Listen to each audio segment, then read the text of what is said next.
Okay, welcome back, everyone. In our last session, you completed the museum assignment, exploring how Enlightenment collections and cabinets of curiosity shaped what could be seen and known. This week, we continue that journey from collecting the world to explaining the world. Between 1789 and 1867, thinkers like Diderot, Raynal, and Darwin are actively proposing new systems for understanding humanity and nature. But we know these systems are not neutral. In fact, they help construct racial and species hierarchies that still shape modern life. So by the end of today's module, we should be able to do the following. We want to return to thinking about media. We want to think about what it does. We want to think about media literacy. We want to consider the skills of access, analyze, create, and action. And we want to remind ourselves of media messages, the effects of encoding and decoding, interpretation, and then think about production, where and how an image is made, the image itself, circulation of the image, the pathways through which images move, and then audiencing, which is the practices and context of spectatorship, how viewers interpret, appropriate, or contest images. Here's what it looks like on Canvas. You'll notice um, the readings there. Reading before class on October 21st, we read De las Casas, Diderot, and Raynal. We also read from Emily Casey's Visual Culture of the Atlantic World. We'll think about Serge Grzinski's points of reference. You notice the museum assignment was here. And then for the reading, we have Darwin. We have Patrice Laurent on The Monster, the Missing Link. And then we have a short listen on systemic racism and the way it harms communities from NPR. As a reminder, we have assignment 3 coming up on October 28th. And that's now been delayed by a week just because some things have shifted. So November 4th is the new deadline for that. Trusting that suits you. So here we are. Let's get into it. Origin, species, and society. Our theme is science, race, and representation from the Enlightenment to the Victorian era. Overall, we'll take about 3 hours, like a normal course session time. And in fact, it says complete on Monday. I'd actually like you to complete this by Wednesday. Um, Here's the overview. We mentioned that we completed the museum assignments. We explored Enlightenment collections and cabinets of curiosity, and we thought about how they shaped what could be seen and known.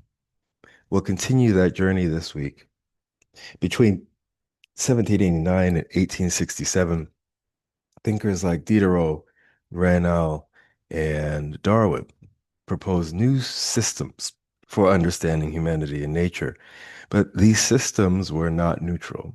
They helped construct racial and species hierarchies that still shape modern life. So by the end of our module, we should be able to do 3 things. First, explain how Enlightenment and Victoria thinkers visualize difference. We'll analyze how visual culture and scientific language work together, and we'll connect historical frameworks to current ideas about systemic racism.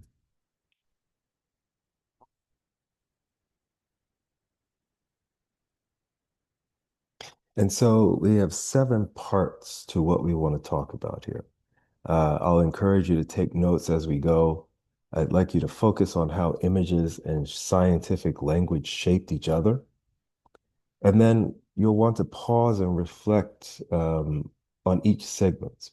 You'll see the guiding questions provided on the screen, and you'll want to keep your notes for next time's the next part, which is next week's activities, but we'll also discuss it in class when we come back together. Here's the overview of the readings and the media for today, which is Diderot, Raynal, and the history of the two Indies, Emily Casey's visual culture, Charles Darwin on the origin of the species. We're reading the introduction and we're reading chapter 4. Beatrice Laurent on the monster or missing link, and then NPR segment on systemic racism and the way it harms communities. And then I'll mention something from Serge Gruzinski about images at war.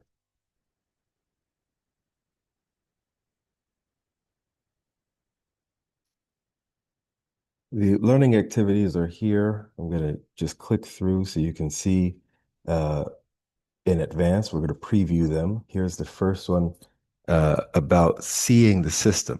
What we like to do for the first activity is a short visual analysis or a short video, 2 minutes, and we'll post those on the Canvas discussion board. You'll see the place for that in Pages. If you open up Canvas and go through Pages, you'll see where to place that. The instructions are here. We'll visit the visual culture of the Atlantic world. We like to, you want to choose one image that represents global exchange or racial hierarchy, and then you'll analyze that image. Use 2 to 3 ideas from this week's lectures and readings. So we can consider A, what visual strategies make difference appear natural? B, how does the image reflect the Enlightenment or Darwinian logic of classification?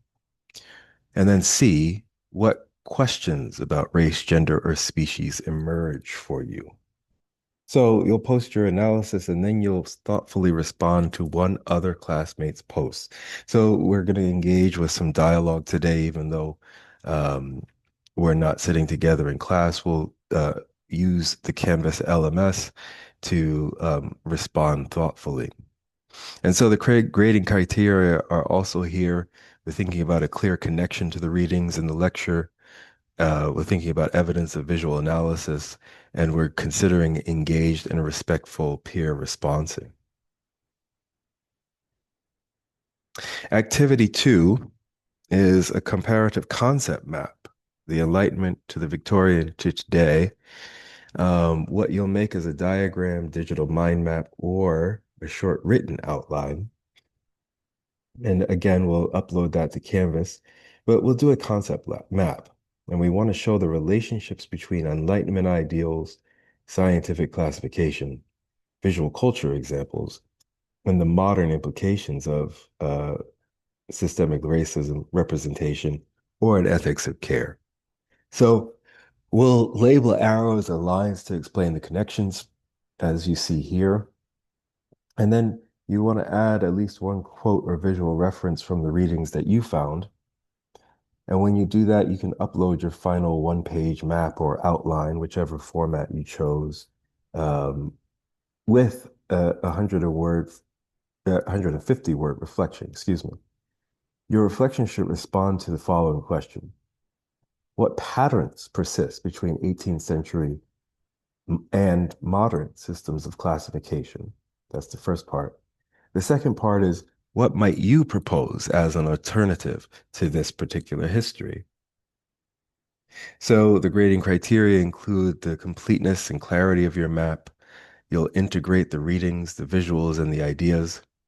And you'll want to consider the depth of reflection and originality in your responses.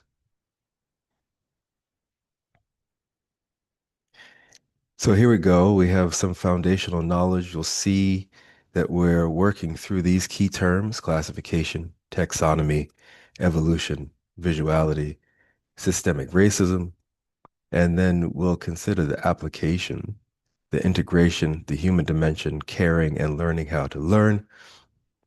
And then our timeline is below. Complete the lecture and readings by October 22nd. The first activity, the visual analysis, by October 22nd. The second activity, the concept map and the reflection, by October 22nd. And then, as I said, the next homework, which is A3, the review assignment, is now due on November 4th.